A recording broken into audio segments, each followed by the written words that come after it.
The first part of this film was made in 1968 and shown on BBC on October the 24th of that year.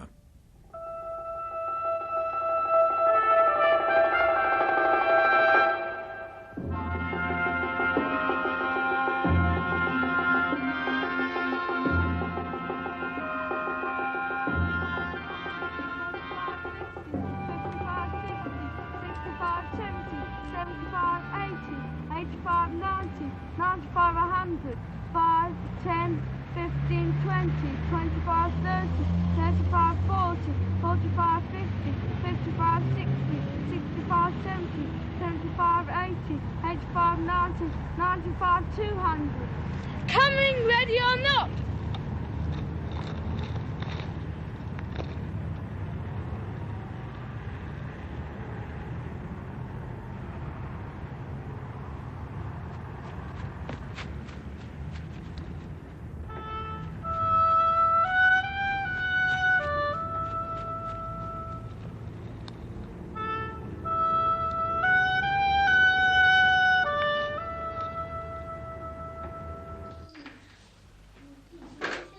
These are the Moral Boys, a family living in North London.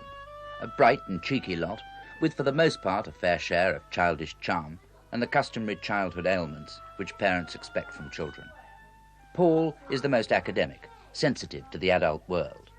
Andrew's the baby, not quite ready to cope with real estate, but he soon will. Mark is the extrovert, usually the property king at Monopoly.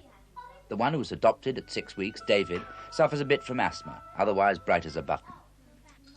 And the one who ought to be the natural leader of this happy band of brothers is the eldest, aged 11, Philip.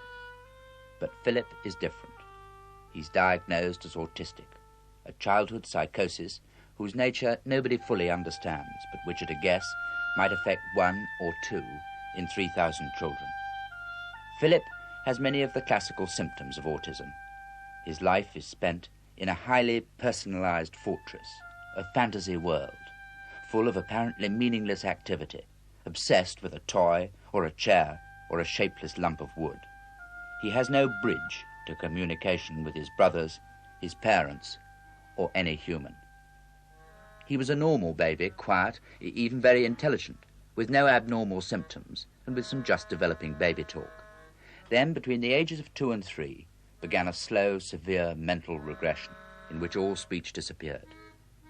For the next 8 years, his parents had on their hands a severely disturbed, totally mute child.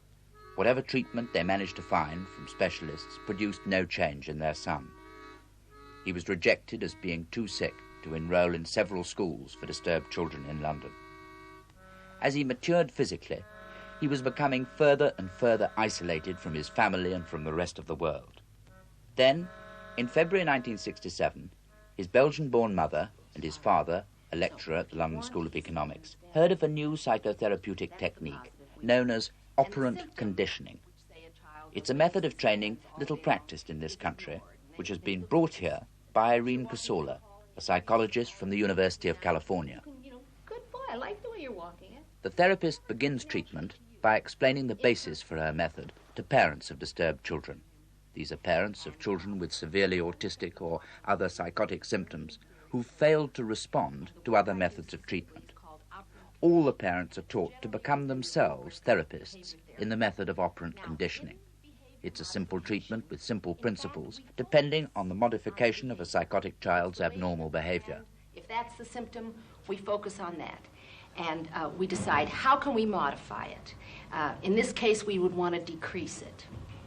And according to these theories, if the child makes a response, and if you follow it by reinforcement or reward or something nice or pleasant, the response will raise. The probability of the response reoccurring will increase. And contrarily, if the child does something perhaps that we don't like, something psychotic, if we ignore it or in some way punish it or withdraw reinforcement, the response will reduce in frequency. Now I can diagram this for you. It's really so simple and commonsensical. We'll use symbols. Say a plus or a positive represents a good behavior the child does, something appropriate, something normal, something you'd like to see him do more of. You follow it as soon as you can by some kind of reward. Your attention, looking at him, touching him, saying something nice to him, perhaps a little sweet or something. So a good behavior gets a reward. And contrarily, some sort of psychotic behavior you follow by withdrawal of attention or delivering some kind of punishment. Now at first, a punishment such as no, stop that, can be very effective, but even more effective might be just moving away. You represent the big positives, every one of you. So in this work, you're going to become the therapist, you're going to get the normal behaviors, and you're going to have the pleasure. A real good positive. So, this is Philip, after 16 one-hour sessions of therapy, spread over a period of 4 months. He's now developed a vocabulary of 14 just comprehensible sounds. The therapy sessions are usually attended by at least one of the patient's family. Irene Kassorla sets out to train Philip's brothers, Mark and Paul, as well as his father, in her own method of conditioning. All members of the family who come in contact with Philip are expected to contribute to the therapy in an attempt to start him on the first steps towards a more normal behavior. He's been brought to this session hungry, without having had any breakfast. Before these sessions began, Philip had been incapable of speaking any words for the last 7 years of his childhood. very good. Philip, look at me. Ha, pee. Ha, pee. Good boy. Pick up your head. Ha, pee. Very good. He says hoppy now for happy, and after a while we'll get it more like it should sound. Hi. Good boy. L, L, O. Very good boy. He has lots of good sounds now. Ah. Good. Ah. Good. La. La. Good boy. Philip, look. No. R. Good boy. Now, you could work with him at home. Now, the first syllable is then R, and then K. 3 syllables. Let's try it. R, K. Good. Now, settle down, mister. I don't like it. Settle down.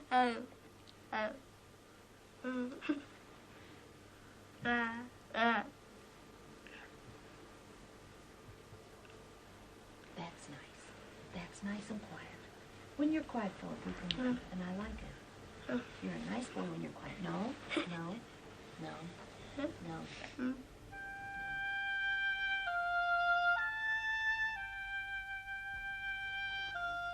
Anthony Kane is 9. He's a severely emotionally disturbed child with autistic symptoms, probably with brain damage. But he's physically strong and difficult to handle, sometimes violent. His parents read about operant conditioning, and after years of struggling to find some treatment to move him towards normalcy, decided to make the long journey from their home in Cumberland to London to have him undergo therapy and to learn the method. This is their first session, 1 hour of several during a weekend's visit. The parents have again been told to bring the child hungry. His rewards will be pieces of cornflakes. Who are you? Me? Good boy. Very good. Now, that's a positive, and Daddy laughed. That's okay. Daddy. Daddy! Very good. Very good. Very good. Now, who's this? Mama. Good, good, good. Very good. Now, no food without talk. Yes, that's a good boy. Now, if you can each work with him 10 minutes a day, we'll bring up the few words he has. Now, see, he's in control now. I'm not going to pay off. And the problem... Stop it! Put your hands down! The problem with these children is they take over control. Oh, you're sitting quietly. You're a good boy. You're sitting quietly. Good. Now, I want him to speak only when I ask him. Otherwise, they get going and the whole thing gets out of control. Yes. Who's that? Mama. Very nice boy. Normal people, their verbal behavior is under the control of the person they're talking to. You see, I don't want him just to walk around babbling, Mommy, Daddy, Mommy, which he'll do. I want his verbal behavior under the control of my verbal behavior, or yours, or Father's. So when he rattles off by himself, he can say a couple of words, but that isn't good enough. He has to say it in relation to people in a normal way. Yes. You know, he's got to say it when we say, who is that? Mommy. Very good boy. You see, that's nice. Good. Now, no payoff for that. I didn't ask him the question. Who's that? Daddy. Very good boy. Very good boy. I didn't answer him when he said Daddy. Now, if I ask him a question and he answers it, then I'll feed him. Now, we'll keep flipping from the new two new responses we're teaching him. We're teaching him a P, and we're teaching him a K. Oh, never mind. You see, Sit and then down, we'll put them sit down. together and we'll get the word cup. Okay, cut, cut, cut. Now, he did the wrong response. He blew, so I couldn't pay him off. Cut, cut, cut, cut, cut. Sit up, boy. Sit down. Cut, cut, cut. Good boy. Good lad. Good. Very good, Daddy.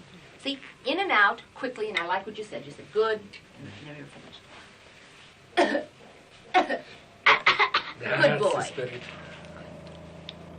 Cut, cut, cough, cut. You say cut, cut. Say cut, cough. Good boy. Very good.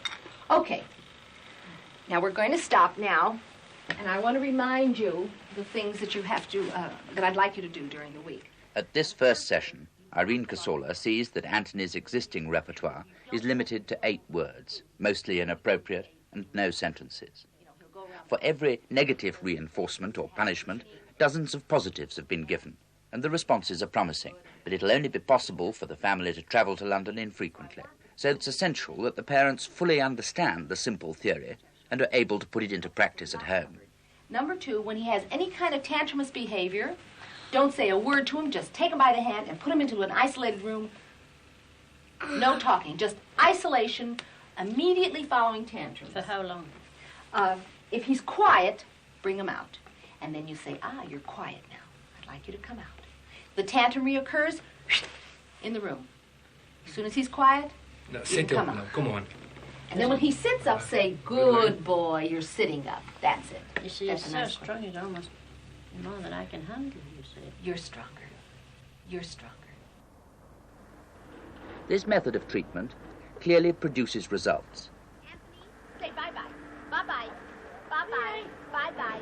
Bye-bye. Bye-bye. For parents who've seen no change in their children's behavior over several years, these results are dramatic. But behavior therapy is not without its critics. By treating symptoms, it might suppress some aspects of bizarre or psychotic behavior, or encourage a mute child to speak. But has it any greater value? Does it mean that the child can use speech spontaneously? This is a function of time. For instance, when I'm presented with a child who's mute, I feel my first job is to get the child to speak. In order to be spontaneous, he has to speak. Now, however long it takes to institute speech, then as soon as we have one thing, we keep that going and start on another thing and keep them all going and just bring in more and more normal repertoires. With the echolalic child, that is the child who repeats everything I say, my goal is to get him to stop repeating and to start talking normally. Now, once step 1 is achieved, then we move on to other things. We train all sorts of normal social behaviors, school behaviors, reading, writing, arithmetic. It's a function of time. Well, this how much can answers be done. one criticism. I'd just like to pick up one point. You mentioned this word echolalia, which is the stereotyped repetition of somebody else's speech. I think some critics of your method of treatment have thought that this was all you were producing in the children, that you were actually reinforcing psychotic echolalic behavior, this imitation. This is not so. No.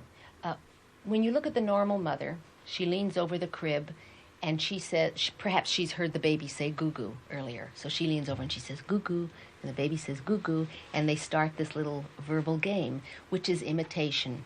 And that's how a normal verbal behavior starts. And in the training sessions with me, we start that way as well. Some sound the child can make, I say it. If they say it, I reward them. And we move that way in an imitative paradigm, we call it. However, we move away from imitation. Step 1 is imitation. Step 2 perhaps is answering questions normally.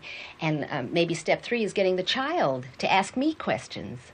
Mrs. Kassorla, do you expect these children to be able to participate in normal school life and to learn like other children? My goal picture doesn't include normalcy. I don't know how to make these children normal. What I do try to do is move them as far away from psychosis and as much towards normalcy as I can. And I do this by reducing the psychotic behaviors and by training as many normal repertoires as I can, in as many normal areas as I can. I notice that you discuss the child in front of the parents. Don't you feel that this is treating it just like an object or a thing, and that this is an undesirable practice? I really feel the child understands, no matter how young they are. It's like the music of communication. When you say to a little baby, "You're a monster and I love you," the baby doesn't hear those words, but the baby hears the music, and the music is wonderful. And I think when the children are here with me and they hear this music, everything directed to the child growing and learning, it comes across. I think they understand and they know and they feel good about it.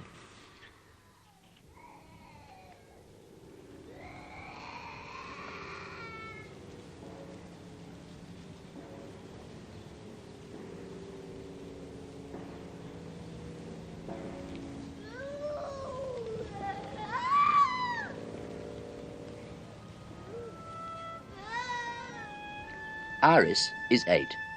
She has been diagnosed as severely negativistic, a diagnosis which is no more than an expression confessing ignorance of the nature of her very disturbed condition.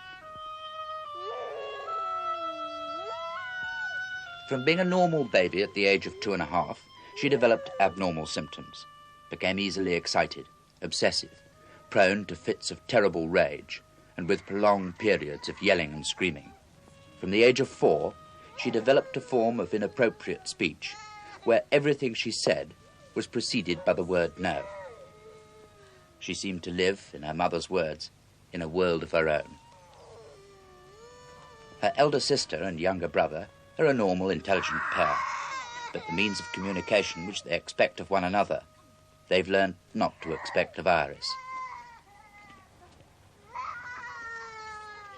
Over here. Oh, Right here. This is Iris's second hour of operant conditioning. As a result of her extreme negative behaviour, rewards in the form of food are of little help. She must first learn that only when she speaks and acts normally does she get what she wants. Can you say please? Please. Good girl. These early sessions are hard on the child and equally demanding on both the skill and emotions of the therapist herself. Good girl. Now, from now on, Iris, I'm going to put this in your mouth. Grandma. Now, what's your name? Please. That's very nice. Babe. What's your name? What's your name? Babe. Iris. Babe. What's your name? What's your name? I was babe. No, come here. Come close to me. Say Ice Iris. cream. Iris. What's your name? Iris. What's your name? Iris. Say Iris. You say Iris. Iris. Say Iris. Iris. Say Iris. You say good. Quiet! Good. I'm glad you're quiet. Babe. What's your name? Babe. Iris. What's your name? Iris. What's your name? Iris. You want this? Do you want this? Say please. Do you want this? Please. Do you want this? Please. Please. Please. Good girl. Here. Good girl. Hey, that's nice. Sit down. Good girl. Shh. Goodbye. Ice cream. You want this? Say please. Do you want this? Please. Do you want this? Please. Put your hands down. Good girl. Put your hands down. Good. That's nice. Yes. Can you say please? Shh. What is it? Good. What is it? Kleenex. Good. What is it? What is it? Kleenex. Please. Good, very good. What is it? Kleenex? Say Kleenex. What is it? Say Kleenex. F-P. Say Kleenex. What is it? Kleenex. What is it? Say Kleenex, and I'll give it to you. What is it? Kleenex. Don't! What is it? Kleenex? Say Kleenex. What is this? Kleenex? Tish. Yeah. Oh, we want to say tissue? Is that what we say here? Tissue. Good girl. What is this? Tissue. No. Say tissue. What is this? Tissue. No. Say tissue. What is this? Tissue. Tissue. No. Tissue. What is this? Tissue. Good girl. Very good. That's very good. Look one. Look green. Do you want this? Please. Do you want a Kleenex? Please. Please. Good. That's nice. Look up. No. That's very good. Now I'm going to throw it in the fireplace. Far. Yes. You want to throw it in the fireplace? What's that? Fireplace. What's that? Fireplace. What is that over there? Fireplace. Carrot. What is that over there? Tree. Fireplace. What is that over there? Fireplace. Say fireplace and I'll give you this. What is that over there? Fireplace. What is that? Fireplace. Coffee. What is it? I'll let you throw it in. Good. What is it? Fireplace? What is that? Fireplace? What is it? Fireplace. Good. Go ahead. Look up. Good girl. Good girl. Come sit down. Sit down. Shh. Don't repeat. Look up. Shh. Do you want this? Do you want this? No. Say no, thank you. Good. Do you want this? No, thank you. Look at it. Do you want this? Say no, thank you. Good girl. Iris, come on. Put your hands down. Do you want to get up? Say yes. Do you want to get up? Yes. Put your hands down. Do you want to get up? Yes. The only thing that works is saying yes. Do you want to get up? Yes. Do you want to get up? Up. No, say yes. Yes. Good. Now, after I say it, do you want to get up? Yes. Do you want to get up?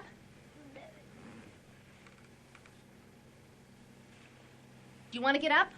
Say yes. Do you want to get up? Do you want to get up? Iris, do you want to get up? Say yes. Do you want to get up? Up. No? Say yes. Do you want to get up? Good. Who's this? Men.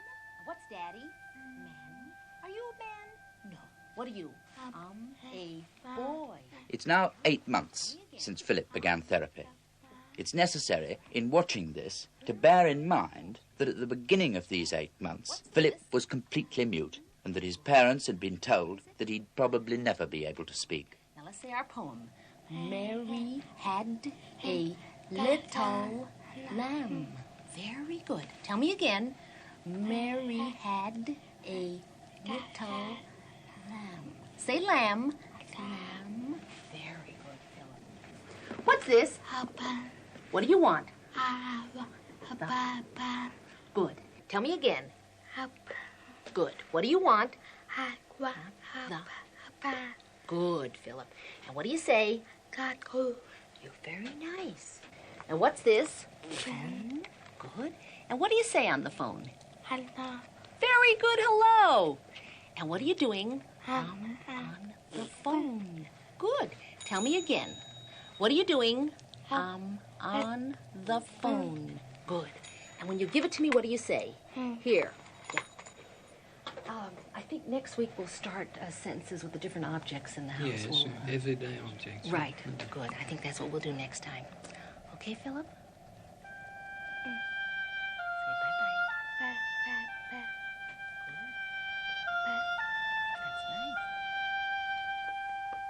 How is the language at home? What's happening? Well, she's had 2 new phrases, sentences rather. Good.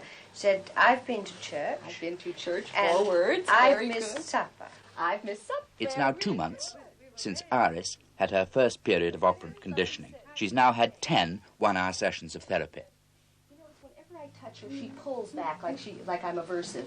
Well, Yes. somehow she's learned this, and we're just not going to. It's not going to pay off. If she pulls back, we're going to keep hanging on, and she'll quit pulling back eventually. Yes, you're so cute. You're so cute. Yes.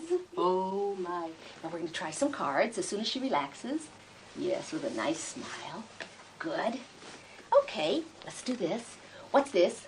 Lock. Very good. Very nice. Good. I like the way you help me. Yes. And if she withdraws, you stay in there a little more yes. firmly. Yes. You know, that game has got to go. What's this? This glove. Gloves. That was Very nice, good. sweetie. And what's this? glove. Yes, and can you say My glove. my glove? Very good. And what's this? This is hat. Mm, My hair. my hair.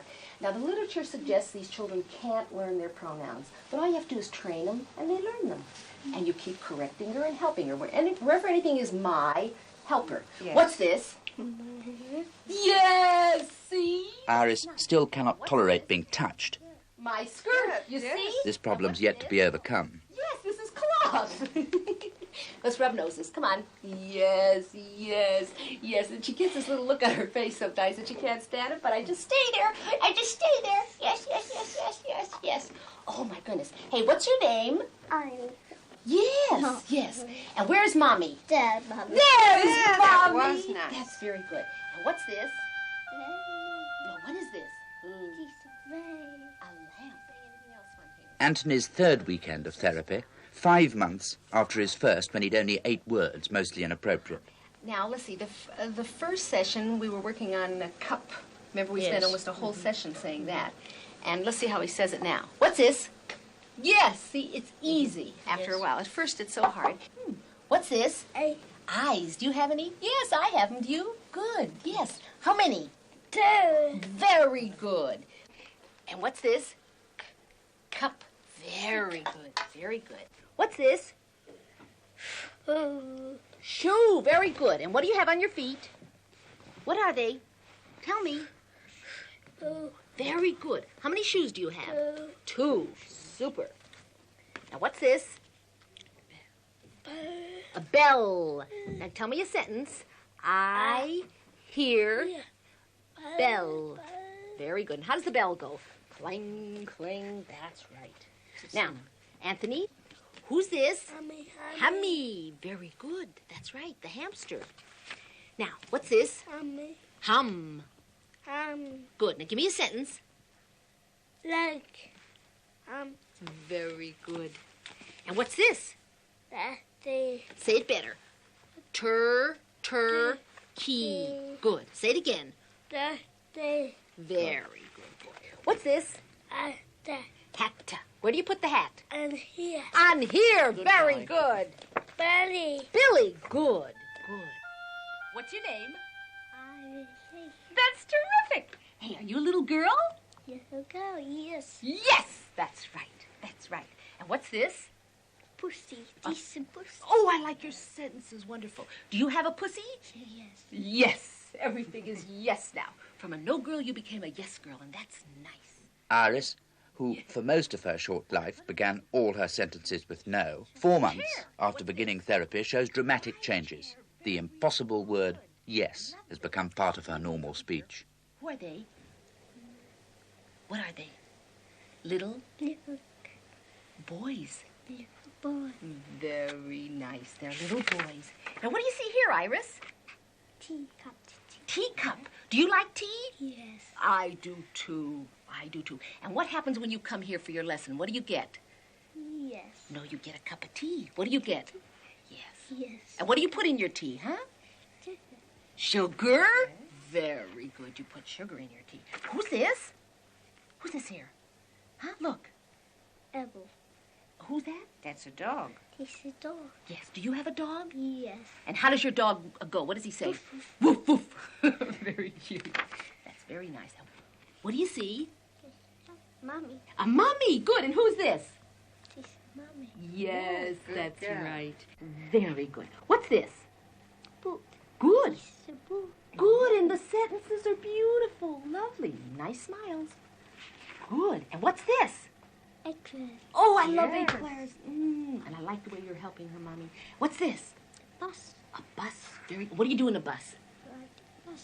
Very good. Give me a kiss. Give me a kiss. It's very nice. Yes. And what's this? Hat. Hat. And what's this? My hat. My hat. Very good. I like the way you say that. Good. What's it? My glove. Very good. Very good. My glove. Good. Good. Good. What's this? My hat. Very good, sweetheart. Very good. And how about this? My coat. Good. And what are you doing? Put on. Good. Very good. Very good. And what do you do next? Button. Button coat. That's very nice. What do you say? Goodbye, teacher. Goodbye, teacher. Very good. Bye. We'll see you next time. Say again, goodbye, teacher. Goodbye, teacher. Good, good. Very good. Only a few weeks have passed since a piece of tissue paper, an object of great aversion, has become a thing of no concern, has assumed its proper unimportant role in the life of a small, confused girl. Iris is still not a normal child, but at worst, her potential for stepping towards normalcy has been shown to be full of hope. At her school, she's now beginning to use speech for real communication. At home, her bizarre behaviour, her screaming tantrums and rages are all diminishing. Her therapy sessions are being eliminated, and her parents themselves are continuing the method. Time alone will tell how near she'll get to becoming a normal child.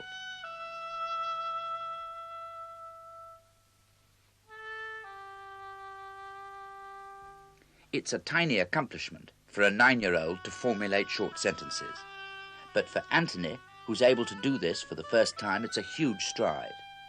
His meaningful vocabulary has improved beyond recognition, and at last his once violent behaviour is coming under the control of his parents.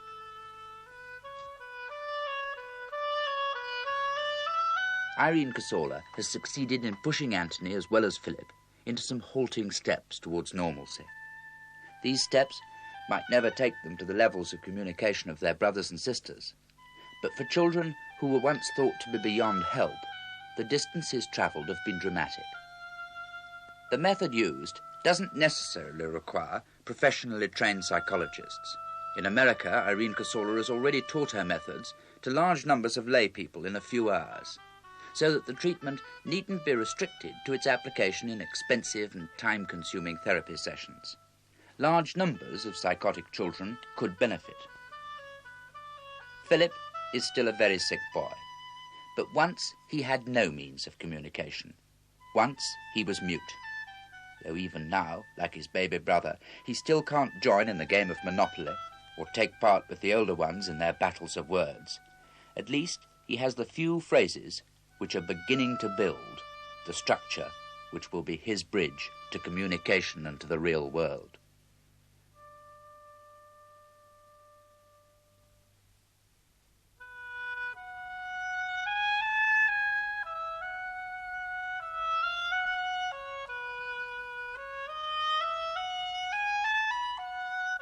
That, in 1968, was how it all ended, with a new future of optimism lying somewhere over the brow of the hill. And was the optimism sustained?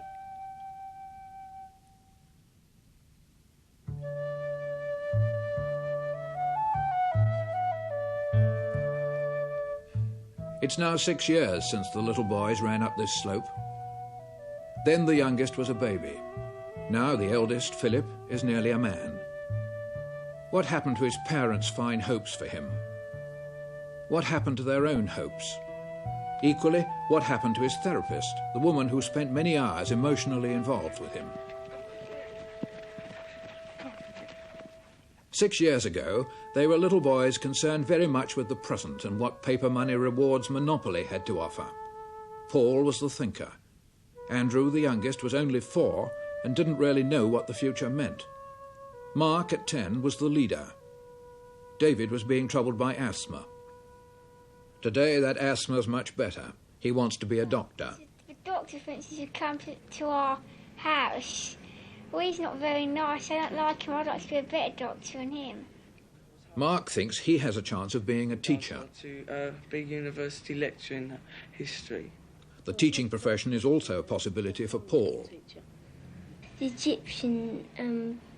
Andrew was enchanted by the Tutankhamun exhibition and wants to be an archaeologist. And then we saw different things. But in the background, the boy who, in spite of all the hopes and signs, is still unable to articulate in any way whatsoever about his future, Philip. 6 years on, he has no powers of communication. He is again, to all intents and purposes, as mute as he was when he first began Irene Kassorla's therapy sessions.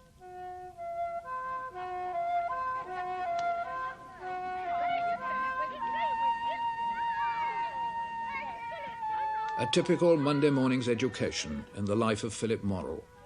It's been like every Monday for the last 5 years, in the care of a school near his home which caters for severely mentally handicapped children of all kinds, most of them, for what the measure is worth, with extremely low IQs.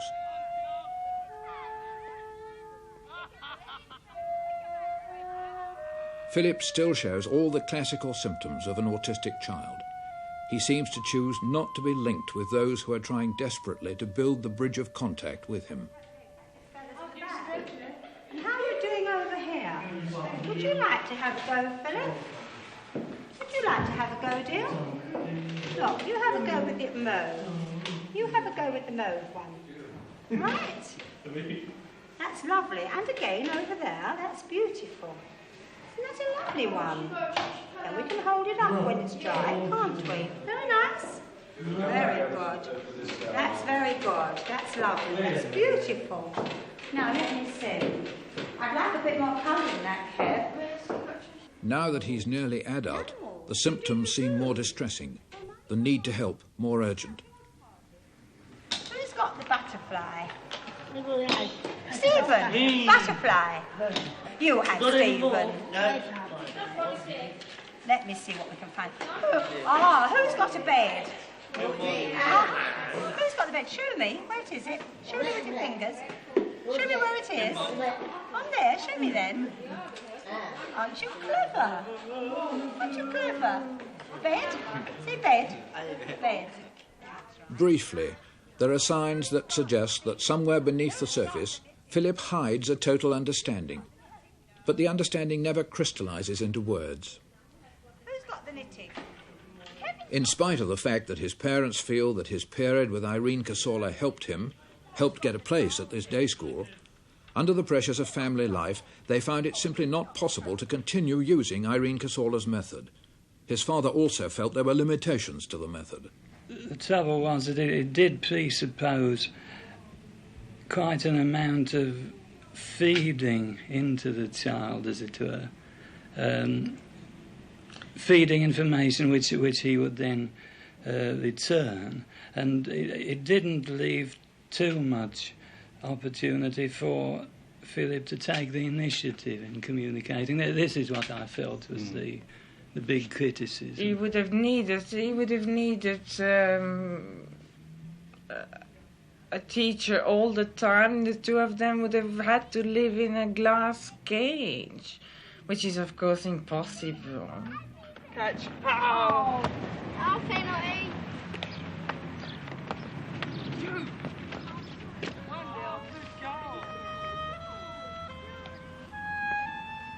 For Philip, the signs are still that next Monday will be like this Monday, which will be like last Monday. What then became of his therapist, who once for a few weeks made it seem as though she had established a communication bridge with him? Kmart is all the things a great store should be. Los Angeles, Tuesday. A busy day in the life of Irene Kassorla. You'll see Kmart is all the things a great store should be. Barbecue grill is a great gift for a great guy. Our sale price this week at all Los Angeles area Kmart stores, 19 minutes past 11 at KMPC. Dr. Irene Kassorla with me this morning to answer questions, particularly about child rearing, but about, I guess, other things that might be on your mind. Dr. Kassorla, as you may know, is a psychologist, has a show on Channel 2 every week. I'll take our first call here now for Irene Kassorla. Good morning, how are you? Well, good morning. I have a daughter who is 18 years old, and she has this nervous habit, I guess, when she's studying, she's pulling her hair out. And I was wondering if she has any ideas on what I could do to get her to stop this. Okay, again, as I've explained to the other parents, you can't really do much to get children to stop things. I'm concerned this hair pulling might be a symptom that's indicative of something else, and you might want to get some help. Would this be sort of like nail biting? It seems to be. No, it sounds a little more serious to me than nail biting. I had a patient, a woman, an adult woman, who was pulling out her hair, and in our work, I got her to express her anger verbally. out her mouth, and the pulling stopped. Also, I had a child, this was about 3 years ago, who pulled out her eyelashes. Oh, my gosh. And again, I got her to express her anger towards Mother out loud, and that stopped. It's what we call self-destruction when you damage the integrity of the body in some way. And self-destruction usually is a vehicle for anger when you don't have one out the mouth.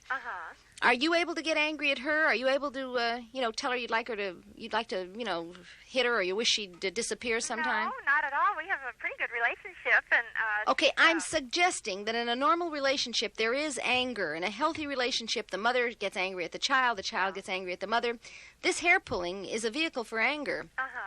And she's either got to get it out of her mouth, or it could even get more serious. I'd get some help, Mother. I did my internship at Northridge Hospital Foundation, and there were 5 sister hospitals that took the public for very low fees. But I like the idea of your asking your medical doctor. But like down at school, she's okay, I think we've covered this long enough. Fine. We appreciate the call. Bye. Thank you. You don't want to say they took the public. They allowed the public to come in for low fees. All right. Good. It's been a joy being here. Thank you. Of the characters in the original film, the one whose lifestyle has changed most dramatically is the therapist, Irene Kassorla. During her stay in Britain over 6 years ago, she studied for a PhD at London University and carried out some unquestionably original and useful work with severely psychotic patients. She then returned to Los Angeles to become a postdoctoral internee. She worked for a year with more psychotic patients, then went into private practice treating what she calls normal patients. It's given her a good living in return for hard work, an income of over $100,000 a year, a couple of secretaries and a publicity agent to help sustain it in a $125,000 home in a highly desirable Los Angeles suburb.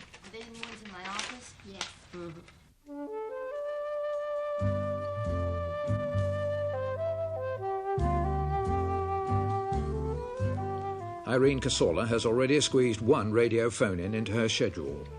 Through sometimes frenetic days of radio and television, she moves at a stately pace in a Bentley she brought back from England towards a day in her consulting room.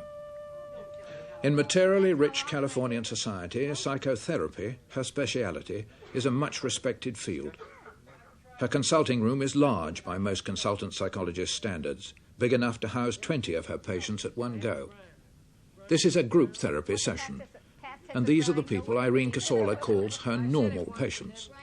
They come from all walks of Hollywood life, film technicians, actors, dancers, but there are politicians, shopkeepers, and housewives, and they each pay $10 for an hour session. They come because they believe Irene Kassorla can help them achieve a fuller life, fulfill greater potential. I wanted to go to a program at church that happens to come during the dinner hour. Right. As a family. And we have been doing this. And it seemed obvious to me yesterday that Fred didn't want to go at that time, which he said, and the children would prefer not to stay there for that long. It's a long time. And yet I really wanted to go, but nobody said, why don't you go? And I was perfectly willing to go by myself, but I didn't say, why don't you stay home? We all went, and I felt very responsible when the children moved or said they were hungry or is it almost over? And him saying, we didn't can't share get a seat. feelings. We didn't share our feelings. We Yes. just sat there and went through the thing. And when I got home, I finally said, I was really mad. I was mad because I was angry at him because I didn't enjoy the service. Yeah. I didn't get to do what I wanted to do there. I was too worried about him and the family. Where are you, Fred? I enjoyed the service. I didn't want to go, but I never tell anybody if I don't want to go. I go, and then I. By the way, I hate you, and I'm sorry I'm married to you because I have to make sure that everything I say is going to be okay with you because you're such a dead one. If I say, "Would you like to walk around the world after dinner?" and you've got blisters on your feet, and you say, "Sure, darling." Yeah, I do that. And so. You see, you're too much responsibility. Before I dare take a chance to ask you something, I'm going to have to give you a complete physical, make sure your feet are in perfect condition, make sure how many hours you slept last night. I mean, it's too much work to see if you're okay, and then say, honey, would you like to go for a walk? I want you to take care of yourself. See, the theme of the household is guilt. Either you feel guilty or I feel guilty. Someone's got to feel guilty. Yeah, that's not fun. Nobody can take care of themselves. So last night you had a good time, so I felt guilty. If I had gone alone, I would have felt... It's always guilt. Okay, what we've been talking about, really, this morning, is how we have the parent-child relationship when we're little, and then we get married... There's no question that Irene Kassorla fulfills her role at the centre of stage consummately well. The people who come here do so because they believe in the usefulness of her powers of instant analysis of their problems. They pay well. A session like this can earn Irene Kassorla several $100s, and they go away satisfied. Good group. Look forward. Her technique for these normal people is based on behaviourist therapy, the reward of good behaviour and a negative response to bad behaviour, just as it was for her psychotic patients. And what of the little girl who 6 years ago was aversive to a piece of tissue paper?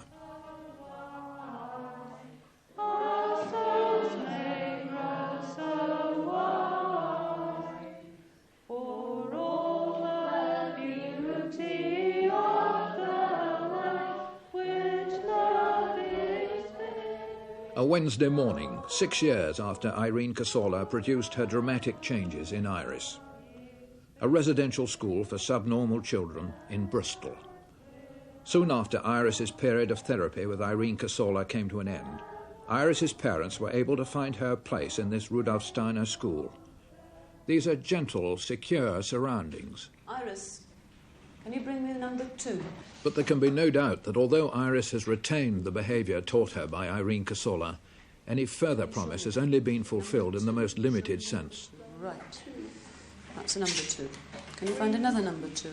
Number 2. No, is that number 2? Yes. No. Look at the shape of that one. 2. That's not a 2, is it? Number 2. No. Find another number 2. Find 2 more dots. No, you're not even looking at them. She still has desperate communication difficulties, as she did 6 years ago. How many dots? Iris, how many dots? Thank you. Take your cards here. Robert, the time is 4:35. Yes. How many minutes to 5? The children here are often brain damaged, with IQs between 50 and 75. In this understanding environment, they have protection from the pressures of an everyday existence. Does anybody know where the big hand would be at 4:35? But even from this, as she always did, Iris finds it necessary to withdraw into that lonely world of her own. Which colours can you see?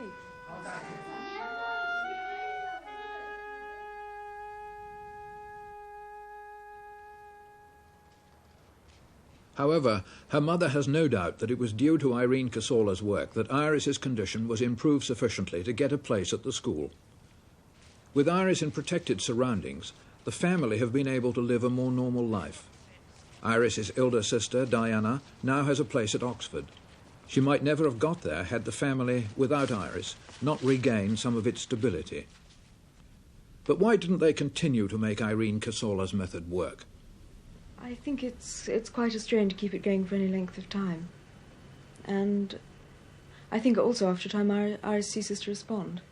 Yes, I think she did become resistant, certainly after a time.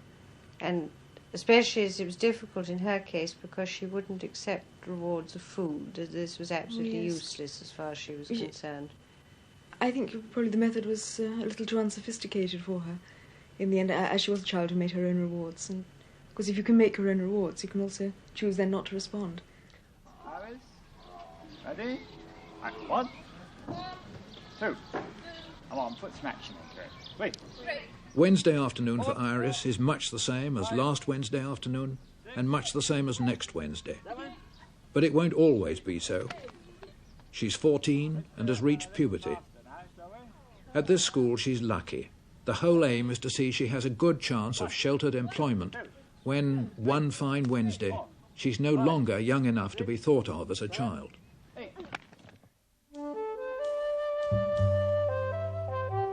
Thursday, and Irene Kassorla prepares to expend another day's energy with the problems of one of the world's most uniformly rich communities. The way this society deals with the psychological consequences of its way of life might seem to us to undermine parents' authority or even trivialize it. There's something that's really bugging me with my mom. She has this thing that says, Mother says. Whether it's right or wrong, Mother says. And it bugs me. Boy, I don't blame it for bugging you, but you know, that is the reality. Right or wrong, it's her house. She has all the cookies. She has all the... If the contrast seems great between this kind of therapy and the work she did in London, it's as well to remember that Irene Kassorla, in her years as a therapist, has spent more hours trying to help mentally sick children than most of us could conceive possible. And what happened to the last of the 3 sick children of 5 years ago?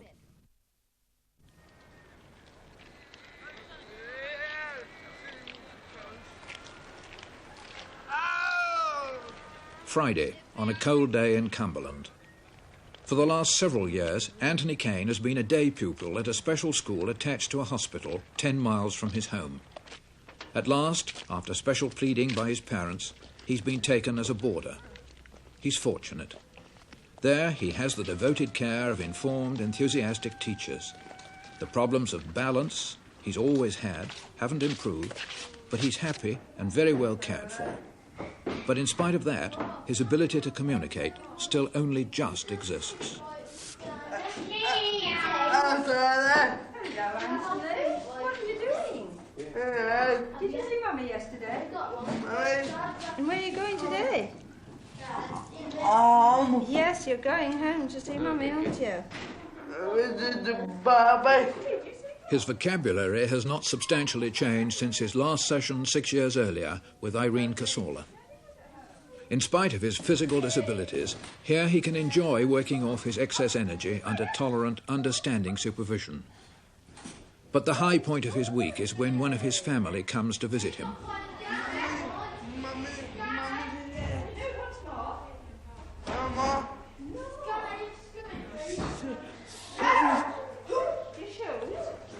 Yeah, but Mummy will wait for you. Hey? Mummy. Yeah, fine. The knowledge that he looks forward to seeing her, like the child he ever was, tells Mrs. Kane that she's exchanged one problem, her son, for another, the problem of guilt at releasing him from the bosom of the family. It's a problem shared by the whole household.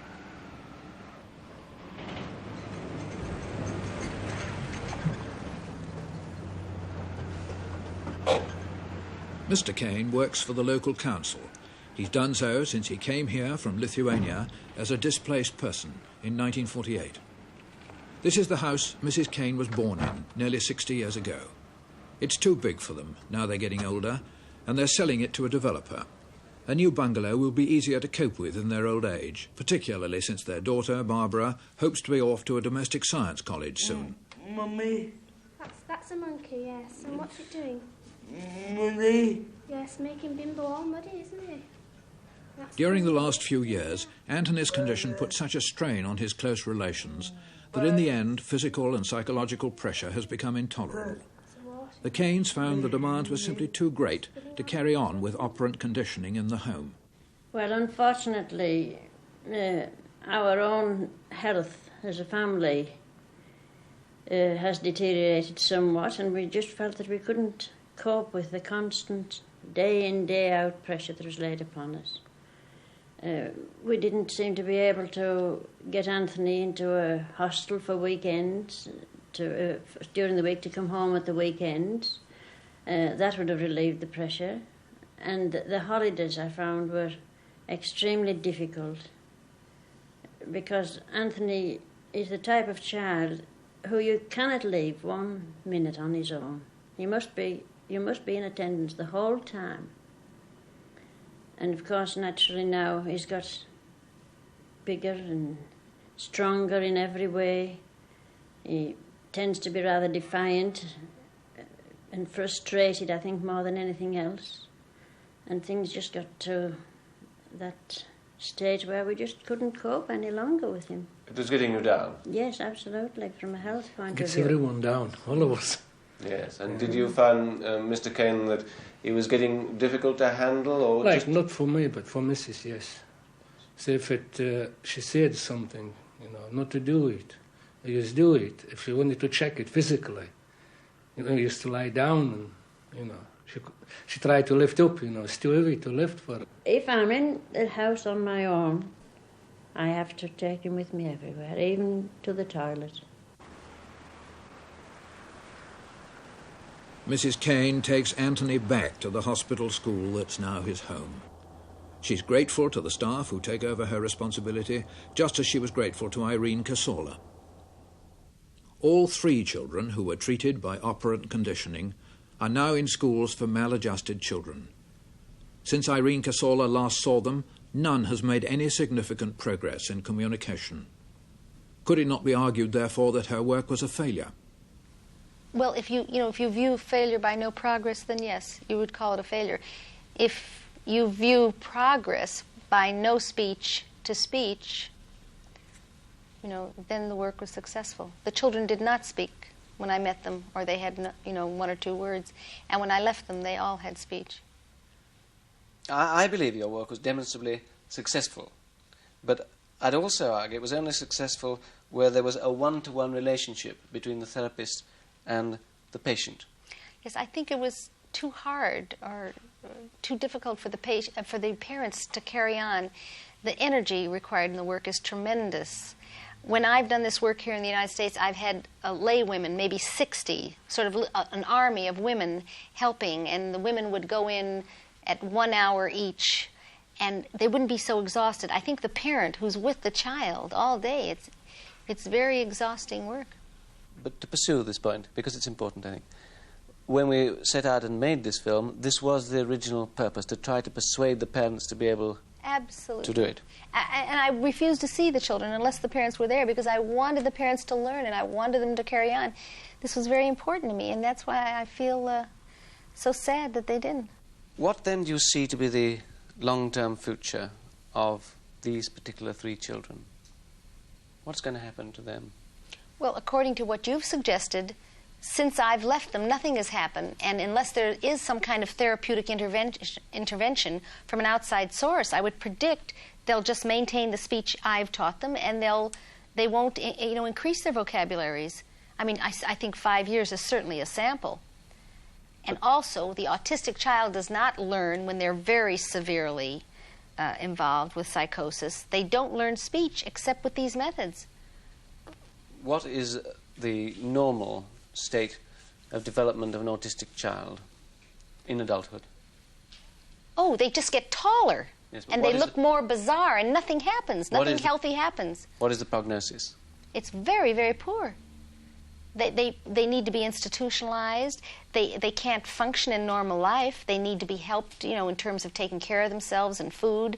And then they become a problem sexually because their normal sexual behavior develops and they aren't responsible. So this becomes a problem. And typically they do need to go to the different mental institutions and hospitals and be cared for by that kind of facility. They become a problem for the family. And I think it's good for the autistic child to leave the house. I think it's better for the healthy children and the healthy parents. I think it's better for the child to go and be with other children like himself or other young adults like himself. I think that's a happier life for the autistic child or adult, to be with someone like himself. Why have you stopped your work with maladjusted children?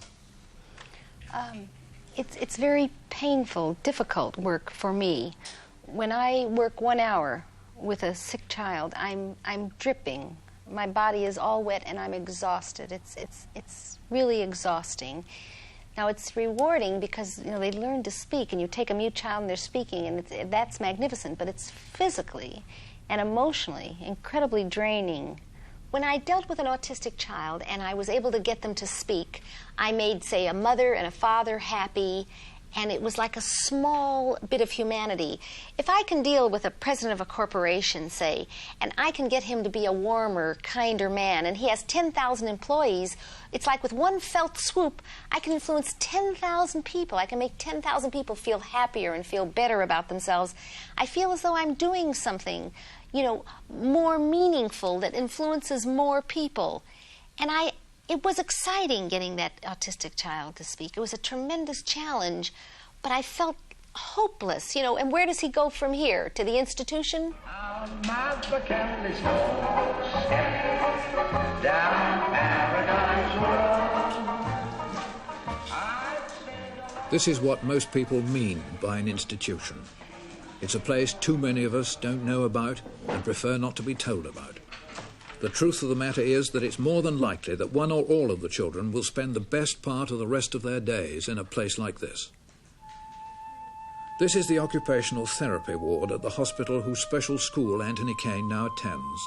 At 18, he'll probably move here. He'll be looked after by devoted staff. But the pressure, even on enlightened institutions like this, is such that it's simply not possible to give sustained special education to individual patients. Here they have to cope with the widest range of mental illness. In this country, 6,000 autistic children compete for 400 places in specialised units. The Subnormality Hospital tends to be the last resort for autistic children. The parents, needless to say, have all considered the possibility of this ultimate fate for their children.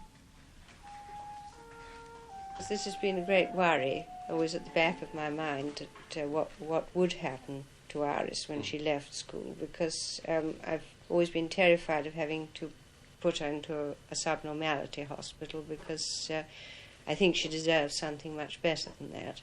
We are reaching retirement age, but if the time comes when we regain our health and strength and we're able to cope with him, we feel that we would like to have him home again when that time comes, if we're able to cope with it. At the worst, we would, I suppose, be ready to go on as well as we could and as long as we could, providing for him. But I think if we did have to do this, as it were, indefinitely, it would be a comment, a very critical condemnation, I think, of the whole state of public interest in mental health in this country. And we're not even sure that we will be able to go on. To provide for somebody for Philip for the rest of his days is a formidable problem, and I can't help thinking of those that are less well off than us. What's this? What do you want? Good. Tell me again. Sadly, the film in which this little boy appeared 5 years ago has no well-resolved happy ending. Today, the fortress he lives in is as secure from outsiders as ever it was. Medical knowledge about autism has made no dramatic strides. How about this? Good. And what are you doing? Good. The positive and clear sentences this little girl spoke 6 years later have not blossomed into paragraphs.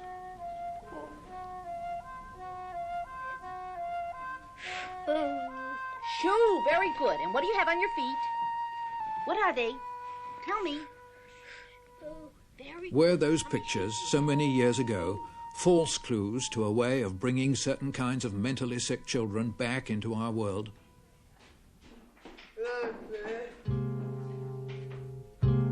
For the time being, we have, with a deep sense of failure, to believe they might be.